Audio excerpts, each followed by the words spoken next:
feeling really overwhelmed right now, honestly. Like, just my apartment is a huge fucking mess, and I can't stop thinking about all of the like chores that I should be doing, but instead I'm filming this video.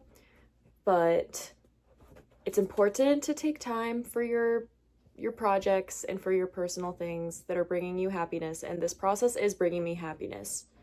I'm just I'm just going through something today. Um, okay, so this is the roundup for week 2 of The Artist's Way, which is recovering a sense of identity. Can we?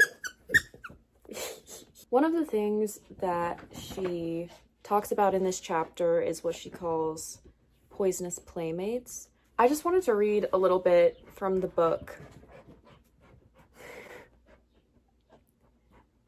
Can you pant any louder, Molly? I just wanted to read a little bit from the book, part of what resonated with me. So, not surprisingly, the most poisonous playmates for us as recovering creatives are people whose creativity is still blocked. Our recovery threatens them. As long as we are blocked, we often felt that it was arrogance and self-will to speak of ourselves as creative artists. The truth is that it was self-will to refuse to acknowledge our creativity. Of course, this refusal had its payoffs. We could wonder and worry about our arrogance instead of being humble enough to ask for help to move through our fear. We could fantasize about art instead of doing the work. I actually have a life full, like chock full, of extremely incredible, supportive people. So I couldn't really like personally relate very much to her discussion of like having people in your life who are like trying to hold you down. Like, I really don't have that problem, I think, but I felt called out by this paragraph in a different way. I felt like I could really see myself as like the poisonous playmate. Like, when I'm feeling jealousy, I'm very hyper aware of it. And it is a really important value to me to not let my jealousy be other people's problem. So I don't think that I'm like guilty of like trying to like poison other people in their creative pursuits. I really don't think that that's true. But I think it just brings up when I have these feelings of jealousy of like other people, I feel very, very ashamed of the feeling because it doesn't make me look good. And it's embarrassing to admit that like someone else has something that you don't have. And yeah, I think that that is a huge block for me, is like I'm always comparing my dreams to like what other people are doing, being like, oh, well, they're like 5 years younger than me and look at all they've already accomplished, I'm behind. Or the people who were just braver than me, who just had, like, as she says, like the audacity to like put themselves center stage. I think I feel resentful in a way of people who appear to not have the fears that I do, but like I'm sure that they also have those same fears. But I'm jealous that they didn't let their fears hold them back when I have let my fear of failure hold me back in like almost every aspect of my life. It's been a really big journey. It's been a long journey with medication and therapy to be able to be at a point in my life where I feel brave enough to try something new. This reminded me of a piece I wrote on Substack about a year ago. I was struggling with self-identifying as a writer, and I still struggle to say that because it feels like uncomfortable.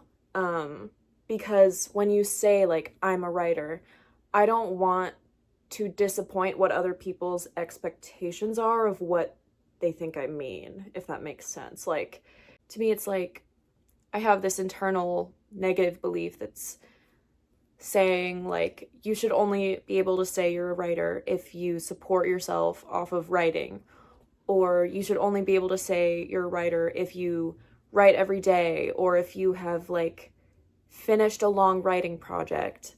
And yeah, that is a wound for me.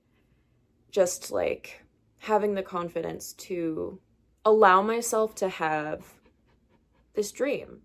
But yeah, like that really speaks to this kind of arrogance that she is talking about, like the fear that you have arrogance, the fear that you will create and not realize that you suck, and then have your dreams crushed by other people.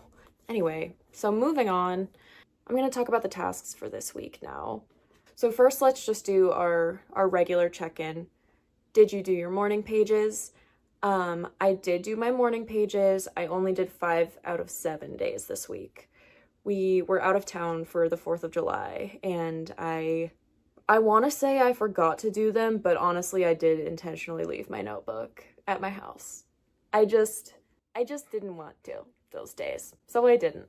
And then I got back on the wagon.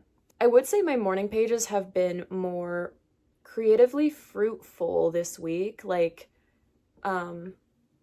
I had an idea for like a short story, and I decided to just like write out what my idea was for 3 pages. And that really helped me kind of come up with just like a plan to just like explore it a little bit. I really want that to be a goal for week 3, is to at least attempt a start on writing a short story. I have not completed a short story since I graduated college 4 years ago. I think some of it is I don't really like reading short stories, so I don't really like writing short stories either. But I also haven't written anything longer than a short story, fiction-wise. So like, I think that's something I need to change about myself. Like, and if I always feel blocked with short stories because I'm not sure how they should end. Like, I struggle with knowing like what the plot trajectory should be.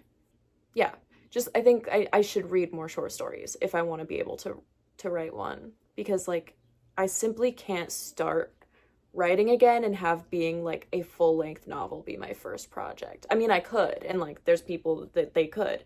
I think I need to prove to myself I can complete something, and that will boost my confidence a bit.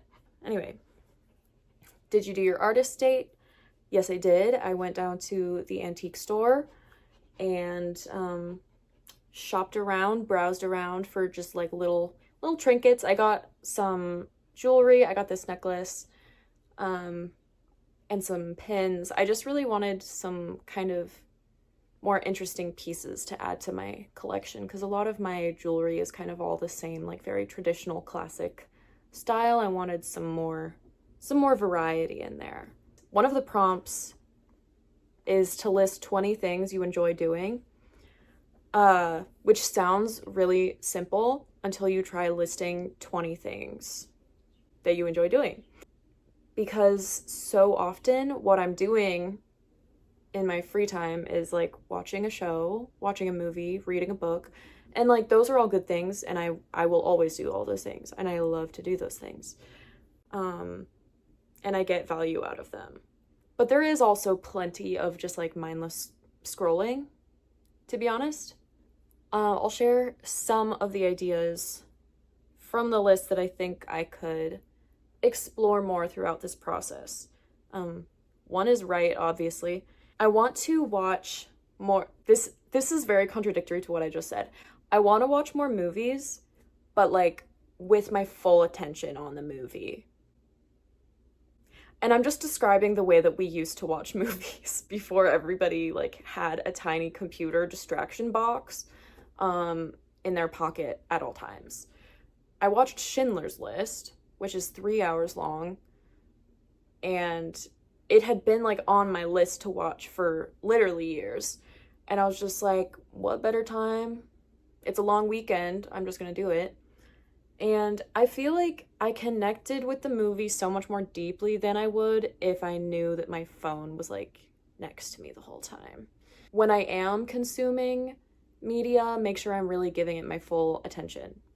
Some other things, style and like appearances really came up for me for some reason this week. I discovered that I really want to wear more interesting outfits. I work from home, so I never have to really put together an outfit if I don't feel like it. But like I actually have so many clothes. And if I was just a little bit more creative, I could do a lot of different looks without needing to go buy a bunch of stuff. So I think I want to experiment with that. Similarly, I love wearing lipstick. I want to wear lipstick more often. I really hate doing my makeup in general, mostly just because mascara is a sensory nightmare for me. I hate how it feels. I love how it looks. Hate how it feels. I hate removing it at the end of the night. It always just like, I hate it. I just hate it.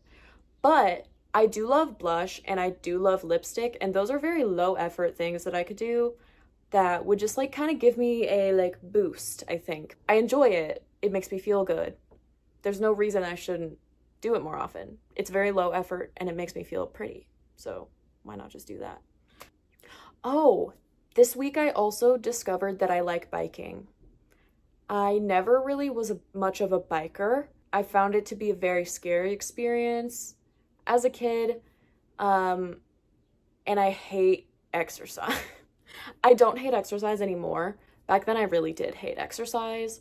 I just like didn't trust myself to be in control of the bike.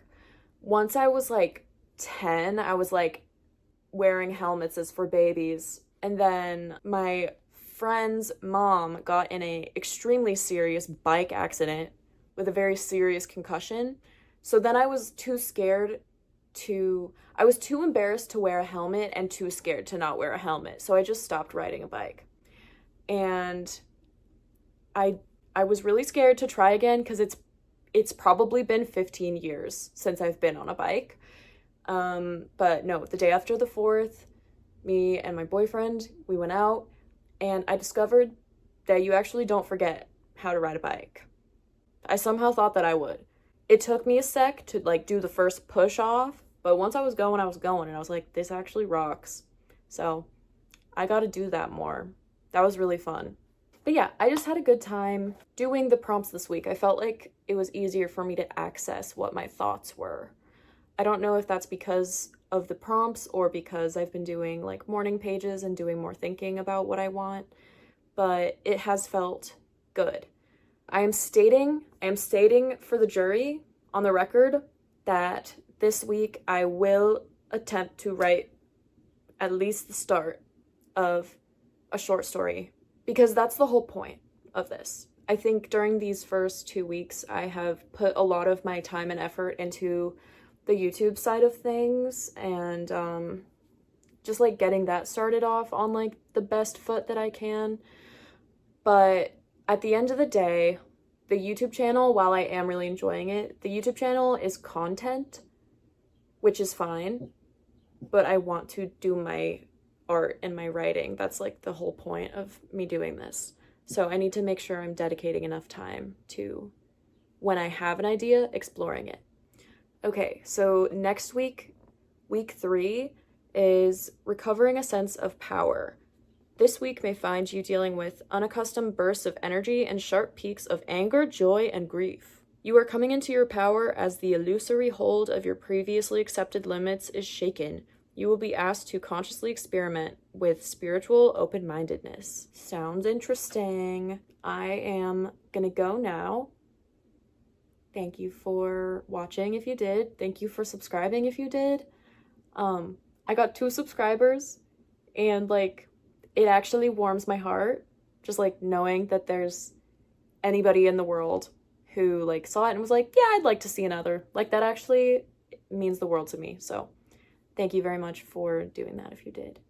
And yeah, so I will see you next week for the week 3 catch up.